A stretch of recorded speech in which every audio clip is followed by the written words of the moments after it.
자, 여러분 반갑습니다. 이번 시간도 역시나 2024년 대비해서 산업안전 산업기사 필답형에 대해서 3번 이상 반복 출제된 기출문제를 저번 시간에 이어서 계속 진행하겠습니다. 바로 시작할게요. 자율안전 확인 대상 연삭기 덮개에 자율안전 확인 외에 추가로 표시해야 할 사항 2가지를 쓰십시오. 숫돌 사용 주 속도와 숫돌 회전 방향이에요. 숫돌 사용 주 속도와 숫돌 회전 방향. 다음 문제입니다. 고압의 질소, 산소, 수소, 아세틸렌가스의 용기 색깔을 각각 구분하시오. 질소는 회색, 산소는 녹색, 수소는 주황색, 아세틸렌은 황색. 자, 이 문제 같은 경우에는 산업안전 관련 자격증 그리고 건설안전 관련 자격증에서도 자주 출제되는 문제 중에 하나예요. 그리고 또 소방 관련 자격증, 소방설비기사 있죠. 거기에서도 출제되는 기출문제 중에 하나입니다. 그러니까 여러분은 자격증 시험을 하나만 따고 끝날 거다. 그러면은 그냥 한 번만 외우면 땡인데 그게 아니라 건설안전 자격증이라든지 소방 자격증도 좀 한번 욕심을 내보고 싶다. 그러면은 이런 거 좀 확실하게 외워두세요. 질소 회색, 산소 녹색, 수소 주황색, 아세틸렌 황색. 다음 문제입니다. 위험물질에 대한 설명, 빈칸을 채우십시오. 인화성 액체는 에틸에테르, 가솔린, 아세탈데히드, 산화프로필렌, 그 밖에 윤활점이 섭씨 23도C 미만이고 촉이 끓는 점이 섭씨 35도C 이하인 물질을 말합니다. 인화성 액체는 23도C 미만, 인화점이 23도C 미만, 끓는 점은 35도C 이하.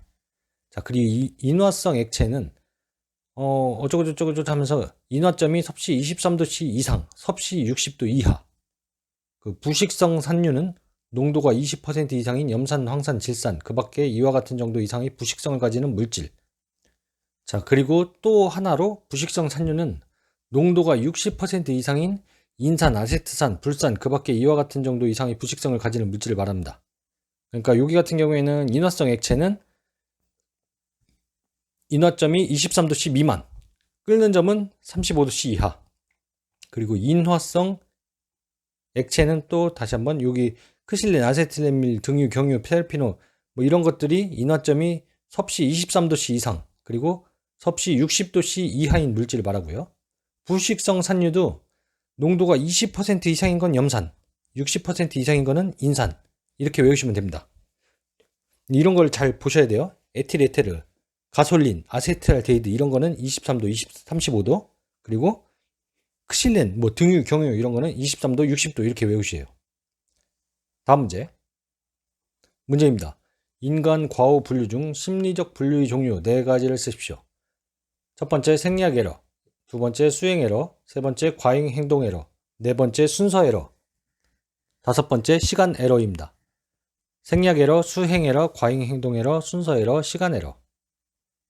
다음 문제입니다. 재해 사례 연구 순서 5단계를 기술하시오. 1. 전제 조건은 재해 상황의 파악. 2. 1단계는 사실의 확인. 3. 2단계는 직접 원인과 문제점의 확인. 4. 3단계는 근본 문제점의 결정. 5. 4단계는 대책 수립. 그냥 외우셔야 될 거는 재해 상황 파악하고 사실을 확인하고 원인과 문제점 확인하고 근본 문제점을 결정하고 대책을 수립한다. 그렇게 생각하시면 됩니다. 다음 문제입니다. 근로자가 노출된 충전부 또는 그 부근에서 작업함으로써 감전될 우려가 있는 경우에 작업에 들어가기 전에 해당 전로를 차단하는 절차 6가지를 쓰십시오. 1. 전기기기 등에 공급되는 모든 전원을 관련 도면, 배선도 등으로 확인할 것. 2. 전원을 차단한 후 각 단로기 등을 개방하고 확인할 것. 3. 차단장치나 단로기 등에 잠금장치 및 꼬리표를 부착할 것. 4. 개로된 전로에서 유도전압 또는 전기에너지가 축적되어 근로자에게 전기 위험을 끼칠 수 있는 전기기기 등은 접촉하기 전에 잔류 저하를 완전히 방전시킬 것. 5.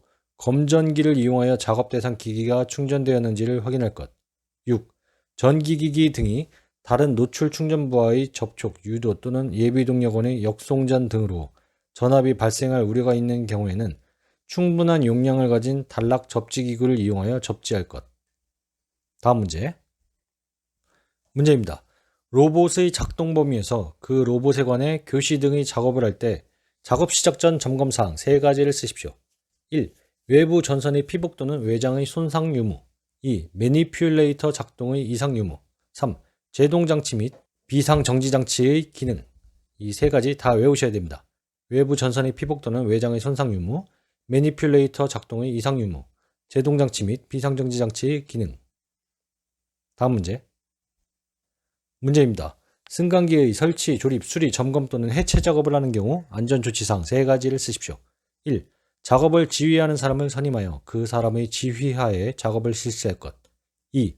작업을 할 구역에 관계 근로자가 아닌 사람의 출입을 금지하고 그 취지를 보기 쉬운 장소에 표시할 것. 3. 비, 눈, 그 밖의 기상 상태의 불안정으로 날씨가 몹시 나쁜 경우에는 그 작업을 중지시킬 것. 세 가지 외우시기 바랍니다. 다음 문제. 문제입니다. 집안 굴착 작업 시 집안의 종류에 따른 기울기 기준에 대해서 쓰십시오. 습지는 1대1부터 1대1.5, 건지는 1대0.5부터 1대1, 풍화함과 연함은 1대1 똑같습니다. 경함은 1대0.5. 이 문제 같은 경우에는 산업안전뿐만 아니라 건설안전 자격증에서도 자주 출제되는 문제예요. 그러니까 꼭 여러분이 건설안전도 좀 염두에 두고 있다 그러면은 외우시기 바랍니다. 습지 1대1부터 1대1.5, 건지는 1대0.5부터 1대1, 풍화함, 연함은 1대1 똑같고 경함은 1대0.5. 다음 문제. 문제입니다. 위험기계의 조종장치를 촉각적으로 암호화할 수 있는 차원 세 가지를 쓰십시오. 위치 암호화, 형상 암호화, 크기 암호화, 색채 암호화, 표면 촉감 암호화. 다시 한번요. 위치 암호화, 형상 암호화, 크기 암호화, 색채 암호화, 표면 촉감 암호화. 다음 문제.